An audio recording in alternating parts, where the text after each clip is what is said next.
마태복음 22장을 보겠습니다. 마태복음 22장.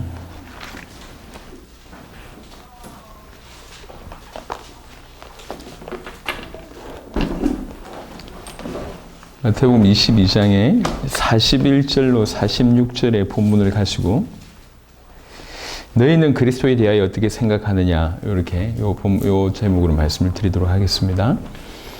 바리새인들이 모였을 때 예수께서 그들에게 물으시되 너희는 그리스도에 대하여 어떻게 생각하느냐, 누구의 자손이냐 대답하되 다윗의 자손이니이다. 이르시되 그러면 다윗이 성령에 감동되어 어찌 그리스도를 주라 칭하여 말하되 주께서 내 주께 이르시되 내가 네 원수를 네 발 아래에 둘 때까지 내 우편에 앉아 있으라 하셨도다 하였느냐. 다윗이 그리스도를 주라 칭하였은즉 어찌 그의 자손이 되겠느냐 하시니 한마디도 능히 대답하는 자가 없고 그날부터 감히 그에게 묻는 자도 없더라. 아멘. 오늘 조금 더 깊이 있는 메시지를 또 통해 와서 할 수 있게 돼서 저는 개인적으로 굉장히 감사를 드리고 있습니다. 그동안에 우리는 주 포커스가 뭐였냐면 예수를 누구로 하느냐, 그 포커스였다고 보면 예수님이 엘리야나 선지자나 세례 요한이냐 이렇게 얘기를 하고 있다가 예수님은 그리스도다 이렇게 이제 우리가 이해를 하고 있고 그 다음에 그렇게 깨닫고 있습니다. 근데 오늘은 조금 더 나아가서 예수님이 누구냐라고 하는 질문을 더 나아가서 그러면 그리스도가 어떤 존재냐라고 하는 질문에 대한 얘기입니다. 왜 그러냐면 똑같은 단어인 그리스도를 얘기해 놓고 전부 다른 해석을 하고 있습니다. 그때나 오늘날도 마찬가지입니다. 그래서 이제 바리새인들에게 바로 그것을 물은 겁니다. 너희는 그리스도에 대해서 어떻게 생각하냐? 이렇게 물어본 거예요. 그래서 이거는 사실 뜬금없이 물어본 게 아니라 오늘 마태복음 22장이잖아요. 마태복음 16장에 주는 그리스도시요 살아계신 하나님의 아들입니다. 나에 대해서 어떻게 생각하느냐? 예수인 나를 어떻게 생각하냐라고 물어본 게 마태복음 16장의 본문이었다면 조금 더 깊이 있는 메시지를 이제 마태복음 22장에 얘기합니다. 그리스도를 어떻게 생각하냐? 이렇게 물어요. 이게 왜 그러냐면 바리새인들이 가지고 있는, 정확하게는 유대인 사람들이 가지고 있는 그리스도에 대한 생각들이 많이 틀리기 때문에 그렇습니다. 그래서 가장 대표적인 걸 물어봅니다. 누구의 자손이냐 이렇게 물어보니까 이제 이 바리새인들이 다윗의 자손입니다 하고 얘기합니다. 지금도 유대인들은 메시아의 조건 중에 하나가 다윗의 자손이라고 얘기합니다. 근데 그걸 바로 꼬집어내는 겁니다. 다윗의 자손이냐? 그렇습니다라고 얘기하니까 그러면 너희들이 너무나 잘 알고 있는 다윗이 시편에 얘기했던 그 110편 1절을 끄집어내서 주께서 내 주께 이르시되 내가 네 원수를 네 발 아래에 둘 때까지 내 우편에 앉아 있으라 하셨도다. 우리 하나님께서 주 예수님 보고 내 우편에 앉아 있으라 이렇게 얘기했지 않냐? 그러면 다윗이 그 그리스도 예수를 보고 주라고 표현을 했는데 이거 어떻게 생각하냐 이렇게 물어본 거예요. 아니 다윗이 그리스도를 주라고 칭했는데 어떻게 그의 자손이 되겠냐 이렇게 물어보니까 이 바리새인들이 아무 대답을 못하는 겁니다. 이런 개념입니다. 자, 오늘 조금 더 깊이 있게 한번 생각해 볼 필요가 있다고 생각합니다. 유대인들이 지금도 예수님을 메시아로 인정하지 않고 있습니다. 그러면 유대인들이 어떻게 메시아를 생각하고 있는지에 대한 얘기를 잠시 훑어보면 분명히 구약 성경을 가지고 있습니다. 구약 성경을 통해서 이들이 가지고 있던 메시아관은 뭐냐면 한마디로 기름 부음 받은 자가 맞아요. 근데 조금 더 나아가서 기름 부음 받은 자와 기름 부음 받은 성물까지를 포함을 합니다.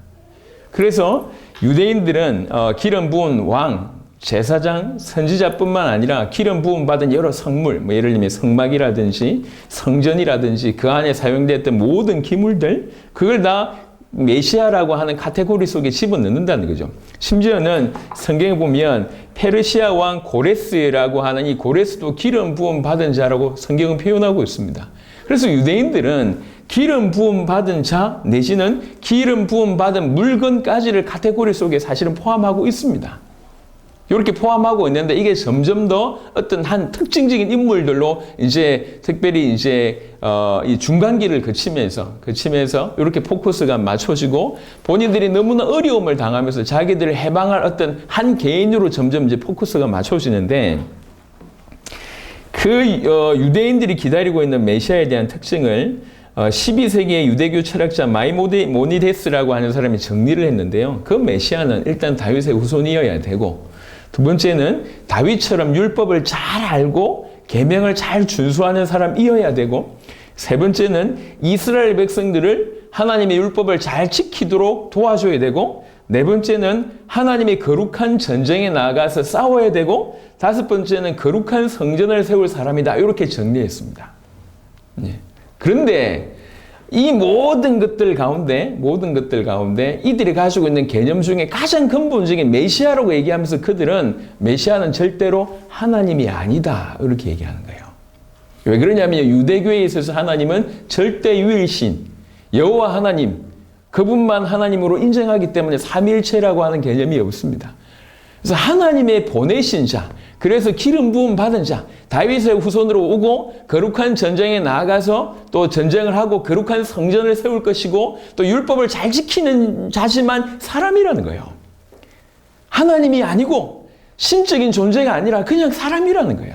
그게 유대교가 가지고 있는 포커스입니다. 메시아라고 얘기하면서 그들이 이해하고 있는 메시아의 사상이, 메시아의 관이 이렇습니다.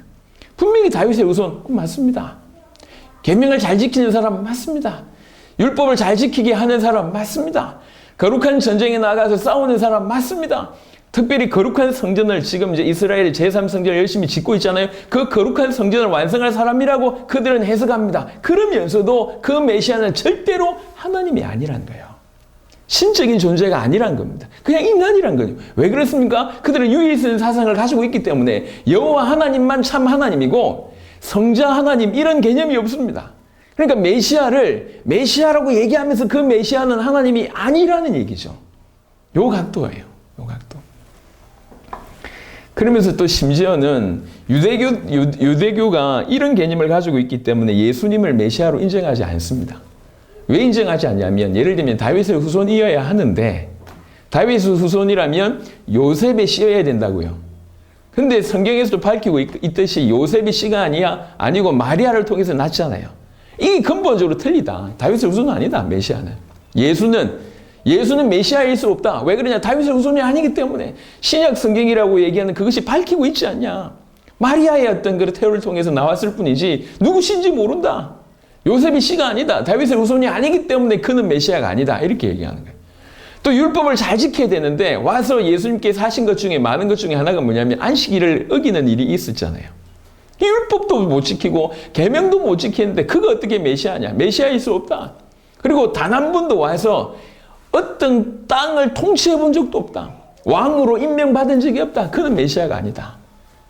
그래서 유대교는 메시아는 이런 조건을 가지고 있으면서 절대로 하나님이 아니다. 신적인 존재가 아니라고 얘기하면서 더불어 예수님은 메시아일 수 없다. 왜 그러냐? 메시아의 조건에 맞는 게 별로 없다는 거예요. 이게 유대교의 메시아 개념이었습니다. 특별히 예수님 당시에 유대교 바리새인들은 그 중에도 이 메시아의 개념 중에 하나가 어떤 걸 가지고 있었냐면 특별히 왕적인 어떤 존재. 구약에 오실 메시아에 대한 예언들 보면 거의 대부분 제사장과 선지자의 이미지도 강하지만 특별히 왕적인 이미지가 굉장히 강합니다. 그래서 다른 나라를 무찌르고 이제 메시아 왕국을 세워가지고 이 영원한 왕국으로 세울 다윗의 영원한 왕가를 세울 이런 이미지가 굉장히 강해요. 그래서 예수님께서 메시아가 오시면 이런 일을 해야 된다는 거죠. 모든 부분에서 승리를 거두고 영원한 왕국을 세워야 되는데 그런 개념을 가지고 있었단 말이죠. 그때 당시에 유대인들은. 그런 개념으로 봤을 때 예수님은 메시아가 아닙니다. 이게 유대교라고 한다면 조금 더 충격적인 것은 이슬람의 메시아관입니다. 자, 이슬람에서 예수님을 뭐라고 부르냐면 이사 알 마시흐라고 불러요. 마시흐. 이거 파키스탄 같은 데서 발음 비슷하잖아요. 이사 알 마시흐. 이렇게 부르든지 또는 예수와 알 마시흐. 이렇게 불러요. 근데 이게 무슨 뜻이냐? 메시아 예수라는 뜻이에요. 이슬람에서 예수님을 메시아라고 불러요. 이해되십니까? 우리 교회에서 예수 그리스도라고 부르는 것처럼 이슬람에서도 예수를 메시아라고 부른다니까. 예수님을 메시아로 부르는데 왜 예수님을 믿지 않냔 말이야. 왜 그렇습니까? 그들이 가지고 있는 메시아 사상이 다르기 때문에 그랬습니다. 그들은 똑같이 구약 성경을 쓰고 있지만 분명히 예수님을 알라로부터 기름 부음 받은 자로 믿습니다. 근데 중요한 건 뭐냐면 이 메시아를 어떻게 해석하고 있냐면 알라로부터 신적인 존재로부터 기름 부음 받은 사람이라고 정의하는 거예요. 그래서 예를 들면 구약의 예언자, 왕, 제사장 이 사람들이 다 기름 부음 받은 자들 그들이 모두 메시아인 거죠. 그래도 예수도 메시아라는 거죠. 더 궁극적인 메시아는 누구냐? 마호멧이라는 겁니다. 마호멧 메시아 이해되십니까? 그들에게 있어서 메시아는 그냥 신으로부터 기름 부음 받은 사람에 국한됩니다. 그래서 물론 이 이슬람에서도 이 메시아는 절대로 하나님이 아닙니다. 알라가 아니에요. 절대로 메시아는 하나님이 아니고 하나님으로부터 그들로 얘기하면 알라로부터 기름 부음 받은 사람에 국한됩니다. 특별히 예언자, 특별히 왕 이런 쪽에 측면이 강합니다. 그래서 그들도 예수님을 메시아라고 얘기합니다. 메시아라고 얘기해놓고 그냥 알라로부터 기름 부음 사람에 지나지 않는다는 거죠. 그 다음에 기름 부은 어떤 선지자가 누구냐, 예언자가 누구냐, 마호멧이라고 주장을 하고 있는 겁니다.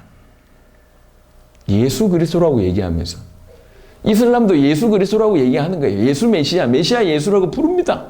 예수 메시아라고 불러놓고 그들이 얘기하고 있는 메시아는 이런 사상이라는 거예요. 여러분, 이 사단이 어떻게 만들어난지를 보세요. 예수님의 이미지도 일그러뜨렸을 뿐만 아니라 예수님이 그리스도인 것이 이제 복음으로 초대교회 때 이루어졌잖아요. 그래 놓고 이제 이걸 바꿀 수가 없어. 예수 그리스도라고 하는 것이 이미 너무 그들에게 믿음으로 초대교회 때 확고하게 있기 때문에 바꿀 수가 없어요. 그래서 뭘 공격하기 시작했냐면 그리스도를 공격하기 시작한 거예요. 이미 이전에도 마찬가지지만 그리스도의 의미를 흐트러뜨리게 만든 겁니다. 그 중에 하나가 이슬람 교회에서 그렇게 사용하고 있다는 거예요. 이게 유대교가 어떻고 이슬람이 어떻고 다 좋은데 지금 이제 우리 얘기를 좀 해볼 필요가 있습니다. 아주 좀 충격적인 본문을 하나 보겠습니다. 마태복음 11장을 보겠습니다.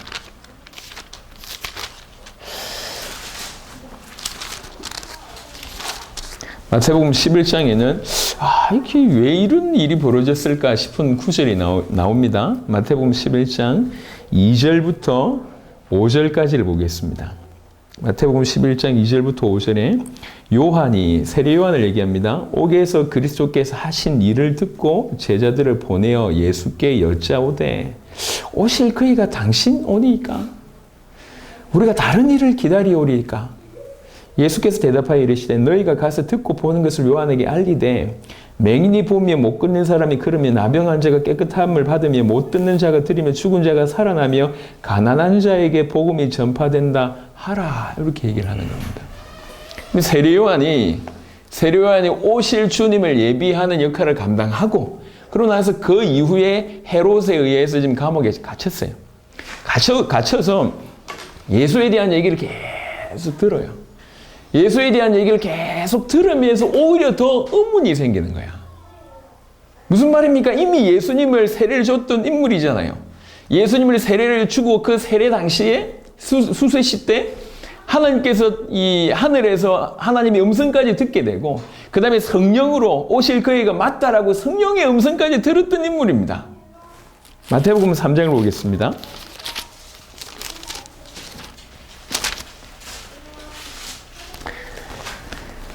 마태복음 3장 13절부터 보시면 이때 예수께서 갈릴리로부터 요단강에 이르러 요한에게 세례를 받으려 하시니 요한이 말려 이르되 내가 당신에게서 세례를 받아야 할 터인데 당신은 내게로 오시나이까?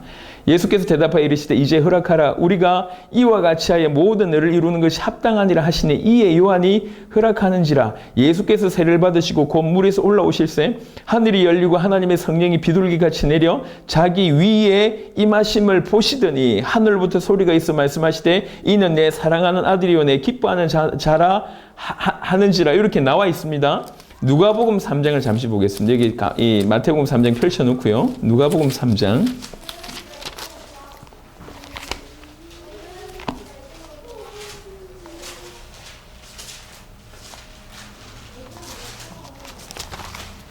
누가복음 3장에도 이런 세례받으신 사건이 나옵니다. 그러고 나서 마가복음 1장에도 동일한 사건이 나오는데요.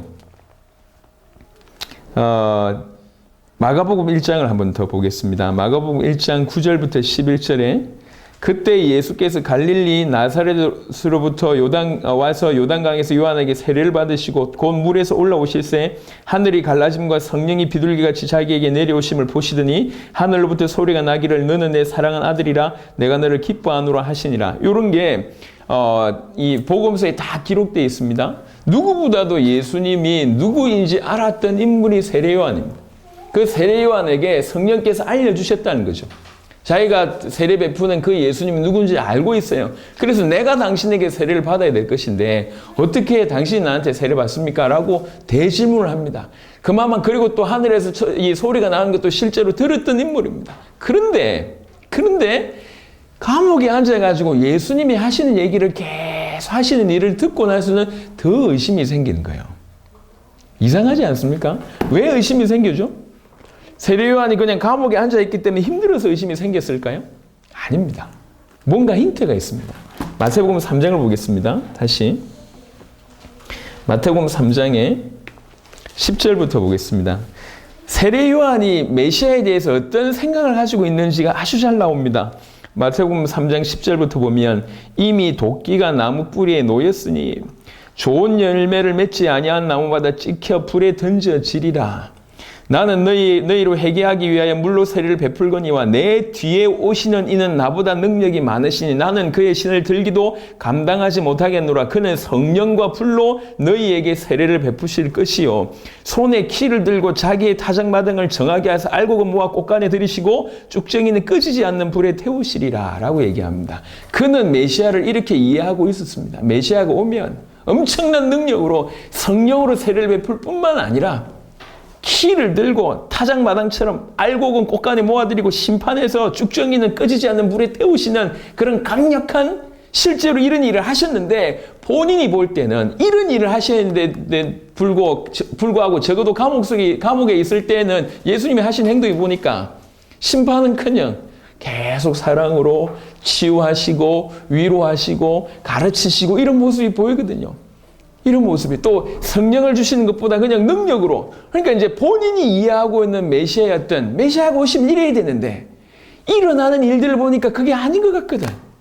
사람들을 치유하고 좋은 말씀 주고 위로를 베푸시고 막 힘을 주고 이런 것처럼 보여요. 본인이 생각할 때 이래야 되는데 빨리 심판하셔야 되는데 빨리 어떻게 좀 꽃간에 이제 알고 모이게 하고 쭉정이는 빨리 심판해가지고 죽이게 하고 막 이래야 되는데 그런 모습이 보이지 않고 또 성령으로 강한 능력을 보이셔야 되는데 그런 부분들이 본인들은 별로 안 보이는 겁니다. 그래서 감옥에 앉아서 예수님에 대한 얘기를 들으면 들을수록 더 헷갈리는 거예요. 분명히 성령께서 그때 이분이라고 얘기했고 내가 이제 세례를 줬고 그때 하늘의 음성까지 들었는데 왜 그 메시아라고 하시는 분이 이렇게 행동을 하지? 이렇게 되는 겁니다. 그래서 묻는 겁니다. 오실 그 애가 당신이 맞습니까? 이렇게 묻는 겁니다. 이거는 단순히 감옥에 있는 자기를 건져낼 힘이 없는 무능한 분입니까? 요 얘기를 하는 게 아니에요. 어떻게 말이야. 내가 당신을 세례를 줬는데 내 아직 감옥에 있는데 못 꺼내줘. 이런 개념도 있고 아니 내가 알고 있기로는 메시아가 이래야 되는데 왜 당신은 그러고 있습니까? 정말 메시아가 맞습니까? 이렇게 물어보는 겁니다. 세례 요한이 가지고 있는 메시아에 대한 개념이 다른 겁니다. 그래서 예수님이 다시 얘기합니다. 구약에 있었던 그 예언을 가지고 마태복음 11장에 다시 돌아오시면 마태복음 11장에 5절에 보니까 맹인이 보며 못 걷는 사람이 걸으며 나병한 자가 깨끗함을 받으며 못 듣는 자가 들으며 죽은 자가 살아나며 가난한 자에게 복음이 전파된다 하라. 이게 구약에 예언됐던 메시아가 오시면 하실 일들을 다시 한번 쭉 얘기합니다. 그러면서 6절에 누구든지 나로 말미암아 실족하지 아니하는 자는 복이 있도다. 이렇게 얘기합니다. 예수님의 행동이 틀린 것도 아니었고 세례요한이 세례를 베푼 것도 틀린 것도 아닙니다.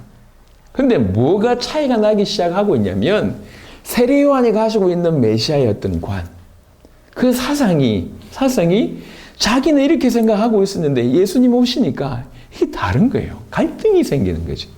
왜 이렇지? 자, 또 한 구절 보겠습니다. 사도행전 1장을 보겠습니다.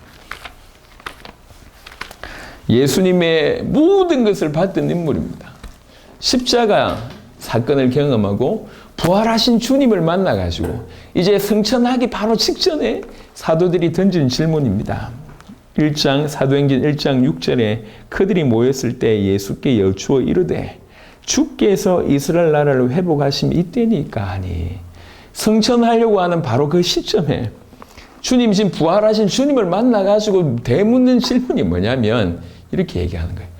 부활하셔서 40일 동안 성경은 뭐라고 얘기했냐면 하나님의 나라에 대해서 얘기하셨다고. 그 하나님의 나라에 대한 얘기까지, 메시지까지 다 듣고 이제 맨 마지막에 주님 올라가시려고 하는데 그걸 붙들고 물어보는 게 뭐냐면, 다 좋은데 주님 언제 우리나라 회복시켜 주실 겁니까? 이렇게 묻는 겁니다. 육신의 이스라엘 언제 회복시켜 주실 건데요? 언제 우리나라를 저 포로된 상태에서 속국에서 건져내 주실 겁니까? 라고 십자가와 부활을 통과하고 부활하신 주님 앞에 승천하려고 하시는 바로 그분을 붙들고 하는 얘기가 뭡니까? 이스라엘 언제 회복시켜 주십니까? 이렇게 물어요. 그들이 가지고 있는 메시아의 어떤 관을 이렇게 표현하는 겁니다. 참 뿌리가 깊죠. 다 메시아를 믿는다고 얘기합니다.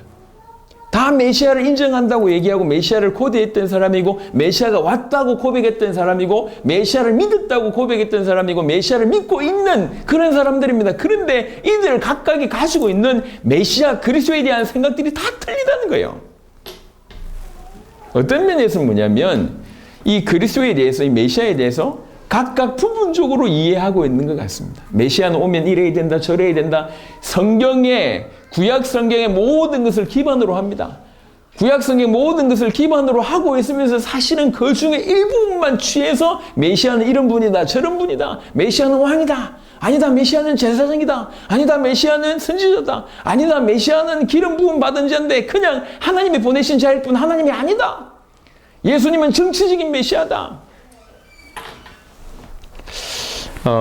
이슬람이 가지고 있는 메시아 사상, 메시아 예수라고 얘기하면서 절대로 하나님으로 인정하지 않는, 또 유대교도 메시아를 인정하고 그 다음에 하나님이 보내신 자라고 얘기하면서 하나님이 보내신 자지만 절대로 하나님은 아니라고 얘기하면서 예수도 메시아는 아니다라고 주장하는 어떤 유대교의 사상과 더불어 세례 요한뿐만 아니라 제자들의 사상도, 이 메시아 사상도 뭔가 100% 성경 그대로인 것 같은데 부분적으로 이해하고 있는 모습들이 보여집니다. 사단이 복음을 얼마나 틀어놓고 있는지를 보게 됩니다. 얼마나 복음 하나를 깨닫지 못하도록 이렇게 만들고 있는지를 모릅니다. 예수님이 누구냐? 예수님이 오셨는데도 그 많은 모습들을 보면서 예수님을 세례 요한이나 엘리야나 예레미야나 선지자 중에 하나라고 얘기합니다. 그러면서 예수가 그리스도라고 고백한 이후에 초대교회 선지자들, 초대교회 사도들은 다 예수가 그리스도라고 외치기 시작하고 그들은 예수를 그리스도로 믿기 시작하면서 예수 그리스도라고 하는 것들이 그냥 아예 자연스러운 한 단어가 되기 시작했습니다. 예수 그리스도 믿는다고 하면서 이것들을 궁극적으로 이것을 공격해야 되겠다. 예수 그리스도 인정한다 이래놓고 이슬람에서는 예수 그리스도라고 부르면서 그냥 메시아를 그것에 국한시킵니다. 하나님이 기름 부음 받은 자다. 그거 맞다.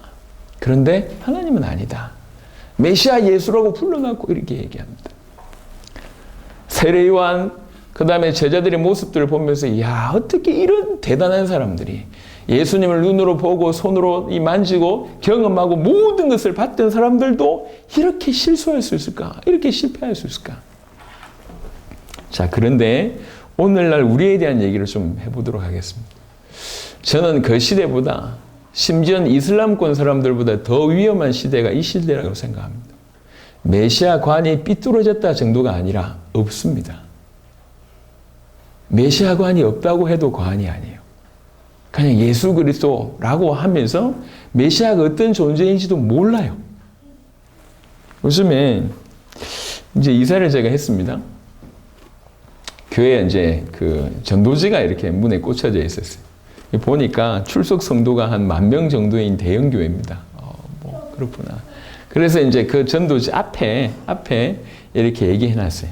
예수님을 만나면 행복해집니다. 그 다음에 예수님을 만나면 구원받습니다.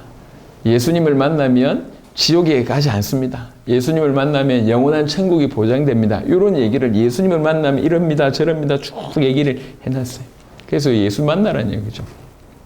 물론 그들이 얘기하는 것은 예수 그리스도 만나면 이렇게 된다는 얘기입니다. 근데 이제 액면 그대로 얘기를 해보면 그리스도라는 이 존재는 빠져 있습니다. 예수 만나면 구원받습니까? 어떻게 생각하십니까? 초대교회 때 예수 만난 사람들 다 구원받았나요? 예수님 손으로 만지면 구원받았습니까? 예수님을 만나면 인생이 바뀝니까? 그렇지 않습니다. 물론 그 중에 정말로 예수님을 그리스도로 믿었던 사람들은 바뀌었고 행복해졌고 영원한 구원을 받습니다. 하지만 예수님을 직접 만나고 눈으로 보고 손으로 만진다고 한들 변화되지 않습니다. 변화되지 않습니다. 그리고 이 예수가 지금도 이렇게 다른 나라에는 예수라는 이름을 가지고 있는 사람들이 많습니다. 목동 예수, 목자 예수, 그다음에 목수 예수, 빵집 예수 많습니다. 물론 성경에 있는 그 예수를 일컬는 거 알고 있습니다. 제가 너무 수준 낮게 비꼰다는 얘기를 이렇게 생각지 마십시오. 조금 생각을 해보자 말이에요. 오늘날 예수가 그리스도이기 때문에 예수 만나면 이렇게 된다. 그 말인 걸 제가 알고 있습니다. 하지만 그리스도라고 하는 이 사상, 그리스도라고 하는 관 자체가 빠져있는 시대가 오늘날 시대예요. 예수 그리스도 믿는다고 얘기하지만 실상 깊이 들어가 보면 메시아 관이 아예 없어요. 거의 무너졌다고 해도 과언이 아닙니다. 차라리 유대교 사람들보다 메시아 관이 더 없습니다. 아예 메시아가 뭔지를 몰라요. 관이 있다는 것은 뭔가 생각이 있다는 얘기잖아요. 생각 자체가 없어요. 이처럼 위험한 시대가 없습니다. 그래서 예수 믿으면 그리스도 필요 없고 예수 믿으면 이렇게 된다 저렇게 된다. 물론 이해합니다. 예수가 그리스도이기 때문에 예수가 그리스도이기 때문에 그냥 예수 만나면 되지 않냐 이해합니다. 하지만 궁극적으로 많은 성도들에게 있어서 그리스도가 누군지도 모르고 그리스도에 대한 관이 올바로 없는데 그리스도의 관이 있어도 이렇게 위험한데 세례 요한이 그렇게 그리스도를 일평생 대망하면서 살았던 인물이잖아요. 오직 광야에서 외치는 자의 소리가 되어서 그 그리스도를 만나기 위해서 그리스도를 준비하기 위해서 자기 인생 전체를 드렸던 인물입니다. 광야에서 편안하게 살지 않고 광야에서 얼마나 먹을 거 먹지 못하고 입을 거 입지 못하면서 오직 주의 길을 예배했던 인물이 그 인물이에요. 그 인물이 예수님 오셨을 때 너무 기쁨으로 세례를 줬고 그리고 사실 그 일을 감당하다 감옥까지 갔습니다. 감옥에 앉아서 가만히 들어보니 뭔가 달라. 이게 왜 이렇지? 자기가 수십 년 인생 전체를 드렸던 그 메시아. 그래서 그 메시아를 만났다고 너무나 기뻤는데 막상 감옥에 앉아가지고 들리는 얘기가 보니까 이게 왜 이렇지? 내가 알고 있는 메시아는 그게 아닌데. 와서 키를 들고 타작마당에서 알곡은 곳간에 들이고 쭉정이는 꺼지지 않는 불에 던져야 될 그런 사람이 왜 저러고 있지?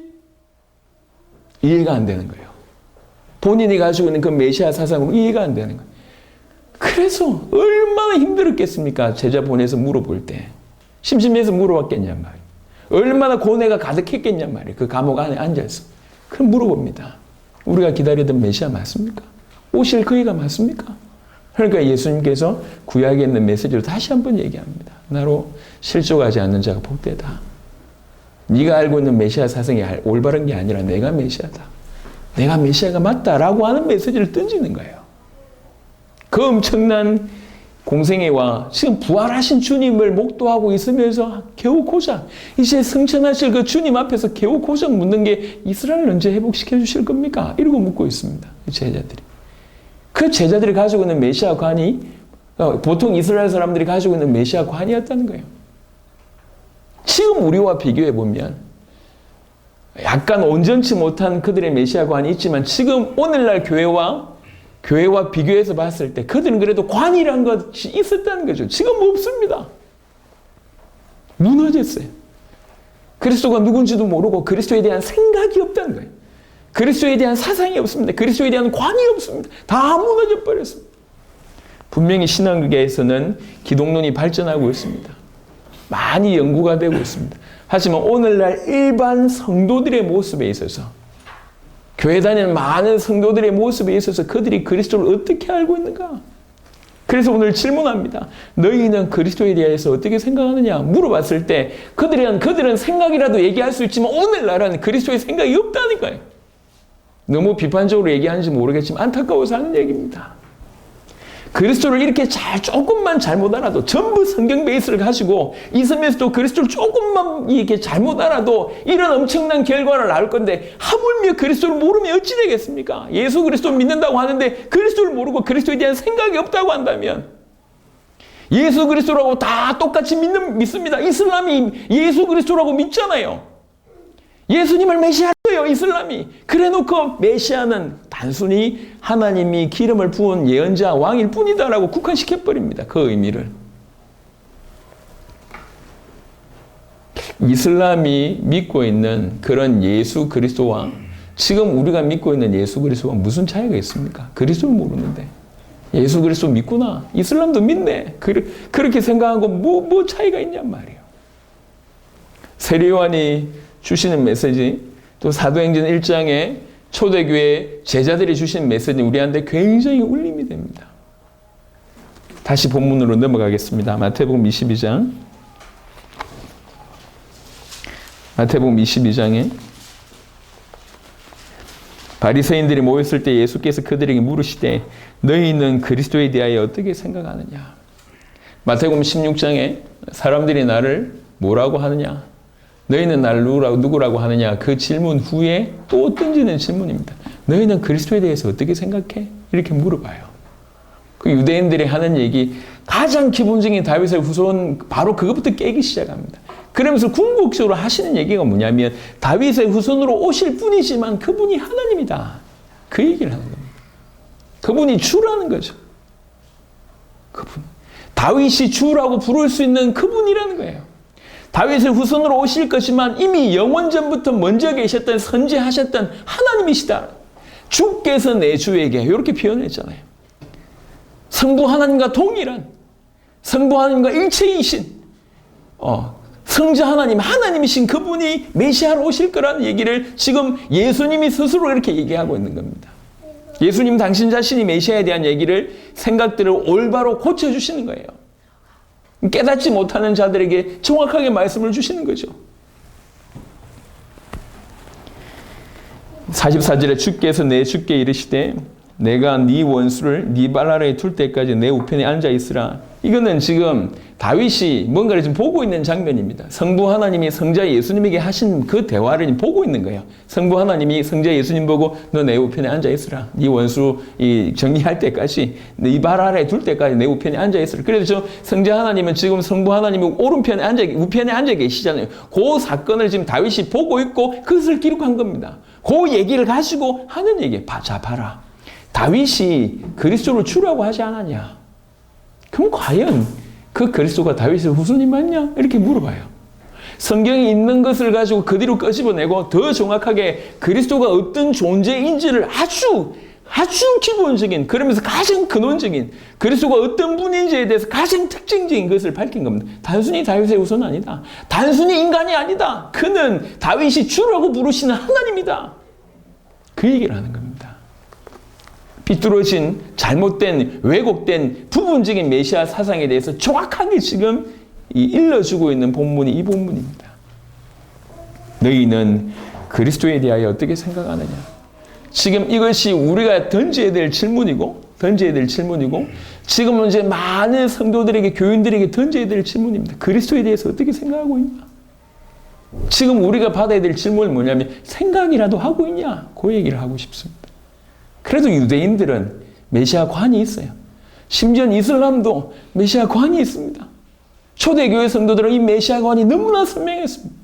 근데 오늘날 예수 그리스도 믿는다고 하는 수많은 성도들에게 있어서 이 관은 사라진 지 이미 오래됩니다. 메시아가 어떤 존재인지 관심 없습니다. 그냥 예수 그리스도를 어떻게 사용하고 있냐면 자기의 문제를 어떻게든지 해결하고 도와줄 자 정도에 규정하고 있습니다. 자기를 해방시켜 주거나 답답한 부분을 어떻게 해결시켜 주거나 아니면 너무 힘든 부분에 응답을 주시거나 아니면 그래 똑바로 살지 못해도 끝까지 이해해 주시거나 사랑해 주시거나 품어 주시거나 그래도 용서해 주시거나 그래도 내가 예수를 믿으니까 그래도 내가 하나님이라는 존재를 믿으니까 이리 살아도 천국으로 나를 인도해 줄 그 정도로 생각하고 있습니다. 천만의 말씀이에요. 천만의 말씀. 우리는 늘 기억해야 됩니다. 인자가 올 때에 과연 믿음을 보겠느냐라고 하는 예수님 당신 자신이 던진 그 메시지를 상고해 봐야 됩니다. 이토록 믿는 자가 많다고 하는데 한국 교회만 하더라도 1000만 이상이 믿는다고 하고 전 세계적으로 볼 때 예수님을 믿는 사람이 이 10억 이상이 된다고 얘기하는데 그 많은 사람들이 예수님을 믿는다고 하는데 과연 그들이 가지고 있는 믿음이 주께서 원하는 믿음이 맞고 주께서 믿음이라고 인정하는 믿음이 맞냔 말이에요. 그렇지 않습니다. 그렇지 않습니다. 예수님이 누군지를 모르고 메시아가 누군지를 모르고 십자가와 부활로 무슨 일이 일어나는지를 모른다면 가장 기본이 없다는 겁니다. 무너졌다는 거예요. 암만 예수 이름으로 예수 그리스도의 이름으로 응답을 받고 능력을 받고 치유를 받고 문제 해결을 받아도 그건 다른 차원입니다. 그게 올바른 믿음의 증거가 아닙니다. 믿음은 정말로 예수님이 그리스도이심이 하나님의 아들이심을 믿어야 됩니다. 참된 왕, 참제사장, 참 선지자이면서 우리 모든 죄와 사단과 하나님과 단절된 모든 문제를 십자가 부활로 영원히 완벽하게 단번에 해결하신 하나님의 아들로 참된 그리스도로 믿어야 된다는 거예요. 그게 믿음입니다. 올바른 그리스도에 대해서 올바른 메시아에 대해서 우리가 깊이 있게 주의 음성을 들어봐야 되겠습니다. 너희는 그리스도에 대하여 어떻게 생각하느냐? 어떻게 생각하냐? 어떻게 믿냐? 어떻게 깨닫고 있냐? 어떻게 이해하고 있냐? 올바른 생각이라도 하고 있냐? 오늘날 많은 우리 성도들 다 도와줘야 될 내용입니다. 교회 안에 있는 자들 다 도와줘야 됩니다. 그냥 대충 넘겨서는 절대로 안 되는 부분입니다. 가장 중요한 부분입니다. 구원이 달려있는 문제고 영원이란 인생에 달려있는 문제입니다. 영생에 걸려있는 문제입니다. 죽고 사는 문제입니다. 우리가 메시아를 알고 메시아를 정확하게 믿는 것, 예수가 그리스도라고 하는 이 복음을 제대로 알고 제대로 믿는 것이 우리의 죽음과 우리의 삶과 우리 후대들, 우리 교회들 모든 것에 생사가 걸려있는 문제입니다. 그래서 성경은 요한복음 20장 31절에 예수께서 하나님의 아들 그리스도이심을 예수께서 하나님의 아들 그리스도이심을 믿게 하려 하며 그 이름을 힘입어 생명을 얻게 한다고 성경은 분명히 기록되어 있습니다. 메시아라고 하는 단어 안에 사실상 들어있는 게 뭐냐면 하나님의 아들이라고 하는 것이 그 안에 들어있는 것이 올바른 겁니다. 메시아라고 얘기하면서 하나님은 아니다. 메시아라고 얘기하면서 예수는 아니다. 예수 그리스도라고 얘기하면서 사실은 성경에서 밝히고 있는 그것과는 전혀 다른 그런 그리스도 예수를 믿는 것은 올바른 구원에 이를 수가 절대로 없습니다. 암만 그 그리스도 예수 이름으로 응답을 받았다고 한들 기적이 여러분 인생에 변화됐다고 한들 그건 중요치 않습니다. 예수님 당시에 예수 이름으로 병 나은 사람들, 고침받은 사람들, 기적을 경험한 사람들은 얼마든지 많습니다. 하지만 그들이 다 구원받지 않았습니다. 믿어야 돼요. 정확하게. 그래서 항상 성경에는 에베소 4장 같은 경우에도 보면 하나님의 아들을 믿는 것과 아는 일의 하나가 되라고 얘기했습니다. 이 하나님의 아들 그리스도 예수를 정확하게 알고 믿는 것이 너무 중요합니다. 그럴 때 그리스도의 장성한 분량에 이르를 수 있다고 얘기를 합니다. 우리는 전 세계를 살려야 될 그런 자들입니다. 세계복음화를 하나님께서 우리를 통해서 왕성하게 이루시고 계십니다. 또 내일부터 진행될 아프리카 사역에도 저도 기대하고 있습니다. 이번엔 또 어떤 문을 여실까? 비단 여러 나라의 문이 열리는 것도 감사하지만 여러 나라의 문을 넘어서서 한 명 한 명 정말 이 아프리카를 책임질 이런 중요한 어떤 제자들이 구석구석 정말 선명한 제자들이 이번 기회를 통해서 확실하게 세워지지 않을까 생각이 들고 그들을 통해서 급하게 계속 문을 열어가실 것이다 라는 생각이 들고 아프리카를 통해서 또 다른 대륙에 중요한 문도 여실 것이다 생각이 듭니다. 많은 어려움이나 그 다음에 방해들이 틀림없이 있을 거라고 생각하시면 그것도 중요하지 않습니다. 전 아프리카에 있는 전 수많은 저 성도들에게 교회 다니고 있는 자들에게도 정확하게 너희는 그리스도에 대하여 어떻게 생각하느냐 이 그리스도에 대한 비밀이 정확하게 전달되어야 되고 전 세계 이 비밀이 전달되어져야 됩니다. 짧은 시간에 우리 주님이 바리새인들에게 주셨던 메시지 하지만 지금 우리에게도 여전히 유효하고 앞으로 많은 자들에게 반드시 필요한 메시지로 주셨습니다. 우리가 먼저 깊이 있게 이해해야 되겠습니다. 너희는 그리스도에 대하여 어떻게 생각하느냐? 그리스도 예수 믿는다고 그냥 믿는 게 아니에요. 이슬람처럼 예수 그리스도 믿는다고 다 믿는 게 아닙니다. 오늘날 많은 성도들이 예수 그리스도 믿는다고 하는데 그게 다 믿는 게 아니라니까. 그리스도가 진실로 누군지, 어떤 존재인지, 우리하고 무슨 상관이 있는지, 예수가 그리스도란 말이 무슨 말인지, 예수를 그리스도 믿을 때 무슨 일이 일어나는지. 예수 만나면 구원받고, 예수 만나면 천국 가고, 예수 만나면 영원한 상급이 있고, 예수 만나면 다 좋습니다. 물론 성경적으로 볼 때 틀린 말이 아니에요. 다 맞는 얘기입니다. 하지만 궁극적으로 너무 안타까운 건 뭐냐면 그리스도의 사상, 그리스도의 관, 그 그리스도의 어마어마한 비밀이 사라져가고 있다는 거예요. 물론 예수님이 그리스도이기 때문에 예수 이름만 얘기하면 맞습니다. 틀린 얘기 아닙니다. 틀린 얘기 아니지만 너무나 안타깝다는 거죠. 그리스도의 비밀이 사라져가고 있다는 거예요. 아예 그리스도의 관 자체가 사라져가고 있다는 거예요. 성도들이 그리스도를 모르고 있는 것이 실정입니다. 모르고 있는데 어떻게 믿습니까? 예수라는 존재를, 그 존재, 그 2000년 전에 살아셨던 그 존재를 믿는다고 구원받습니까? 아닙니다. 예수님을 그리스도라고 믿어야지 구원받습니다. 요한일서 5장 1절에는 구원의 기준이 딱 하나밖에 없다고 얘기합니다. 하나님께로부터 난 자의 기준은 예수께서 하나님의 아들이신 그리스도이심을 믿는 자가 하나님께로부터 난 자라고 얘기하고 있습니다. 오늘 짧은 시간이지만 이 예수가 그리스도라고 하는 이 메시지를 전달할 수 있게 돼서 감사하고, 너희는 그리스도에 대하여 어떻게 생각하느냐, 또 한 차원 우리를 또 성장시키는 메시지를 또 동해에서 하게 돼서 너무나 감사합니다. 세례 요한처럼, 제자처럼 우리도 주님을 목도하고 목격하고 누린다고 하면서도 이렇게 부분적으로 메시아를 이해하거나 아니면 조금은 틀리게 이해한다고 하면 큰일입니다. 이런 일이 우리에게는 절대로 없어야 되겠습니다. 그래서 더욱더욱 하나님의 말씀에 기초해서 그리스도를 정확하게 알아가고 또 믿어가는 여러분 되시길 바라고, 그래서 예수가 그리스도란 말이 이토록 탁월하고 놀랍고 위대하고 어마어마한 말이고, 전 세계를 건질 수 있는 유일한 말이구나라고 깊이 이해하시는 저와 여러분 되시길 바라고, 특별히 강원도 땅에 우리 이 동해와 원주의 귀중한 교회를 통해서 강원도가 꼭 살고 전 세계가 살아나기를 그리스도 예수 이름으로 축원합니다. 살아계신 주님 감사합니다. 이 시간에 하나님의 말씀을 전달할 수 있도록 축복하셔서 감사합니다. 너희는 그리스도에 대하여 어떻게 생각하느냐? 아버지, 이것이 지금 우리에게도 유효한 질문이며 전 세계에 던져야 될 질문인 줄 압니다. 살아계신 주님, 사단이 이렇게 그리스도에 대해서 왜곡되고 또 그리스도를 모르게 만들 뿐만 아니라 예수가 그리스도라고 하는 복음을 왜곡시키고 예수가 그리스도이심으로 말미암아 주어질 구원과 그 모든 구원받은 자의 삶 전체를 왜곡시키고 있는 것을 보게 됩니다. 주님, 우리의 눈을 열어주시며 우리 가슴을 뜨겁게 하사 정말로 예수가 그리스도라고 하는 이 복음을 정확하게 깨닫고 누리고 정확하게 알고 믿을 수 있도록 역사하여 주옵소서. 그래서 예수가 그리스도라고 하는 이 놀라운 복음이 전 세계 우리로 말미암아 전달될 수 있도록 역사하시고 우리를 더욱더욱 사용하여 주옵소서. 감사를 드렸고 우리 주 예수 그리스도의 이름으로 기도드렸습니다. 아멘.